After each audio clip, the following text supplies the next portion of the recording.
Israeli special ops and has joined us a number of times throughout this war. Let me start with where Robert started on this idea that maybe we were going to see some sort of a pause for hostages and prisoners and some sort of a swap. I think it started with an Axios scoop, so put up the headline there where Israel proposed a 2-month fighting pause in Gaza for the release of all of those hostages. But as Robert reports, that seems to have been rejected. Was this a good idea to begin with, or what's your take on it?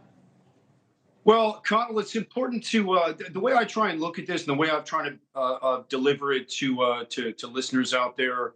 There's an expression in Arabic, and it's "Badak al-haqawahu," which means that do we want the truth or do we want his brother? And we need to understand the way the Arab Muslim world sees this conflict. They see October 7th as a complete win. They see any IDF soldier getting killed as a complete win. This all spawning from Iran. So regarding the negotiations, regarding getting a deal, getting a ceasefire in place, as your reporter just mentioned. In the Middle East, it's important to understand that yes means no and no means maybe. We never thought we'd be in another agreement at this point right now, or that there would even be dialogue. But we have dialogue. And that's the way the Middle East works. It works very slowly. It's a drip process through osmosis. But ultimately, the diffusion does lead to conversations. And what I believe is happening right now is Israel has continued to mount the pressure, both aerial, but really more with ground operations since Biden came out a month ago and said, Israel, you got to start pumping the brakes. There's too many civilians getting killed. Right. Starts getting a little critical there. And so now I see the beginning of the formation of dialogue, which is going to start to unravel.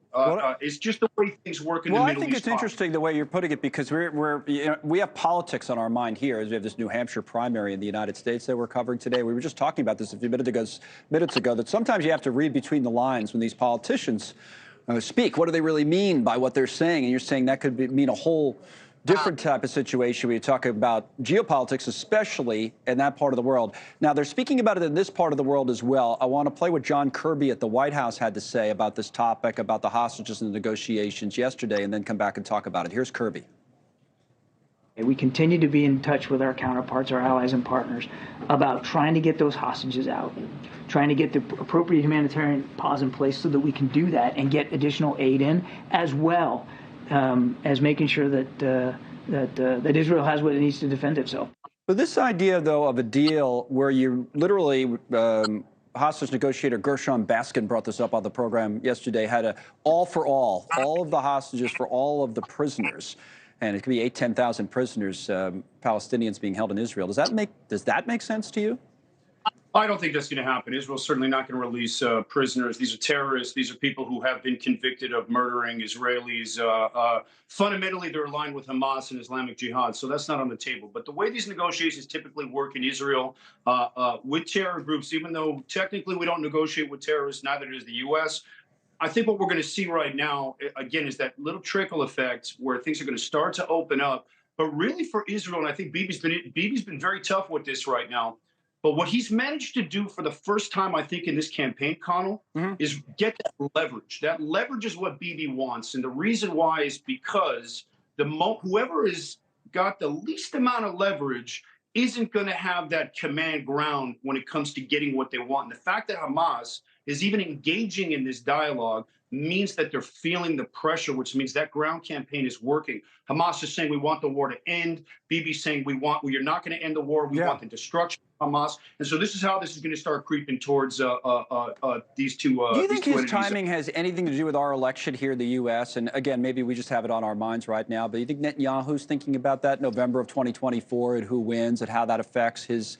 world? Or well, that's an excellent question, Connell. I do think there's an effect. I think that Biden has put a lot of pressure on Bibi, which is causing a lot of pressure internally on Bibi. And I think Bibi in his mind is going, man, would it be great to have Trump in the driver's seat? I know they were very close. We saw how close they were. However, that's still a ways away. And a lot of people can still get killed, both on Israel's side and on the Palestinian side, because we're in war right now, which leads to that next piece that you had brought in, which was the 24 Israelis who were just killed. Exactly. We saw deadliest day of the war for Israel, for the IDF so far. Aaron Cohen, thank you for your analysis as always. Thanks so much for watching. Just go to joinnn.com to find News Nation on your television provider. And don't forget to click the red subscribe button below to get more of News Nation's fact-driven, unbiased coverage.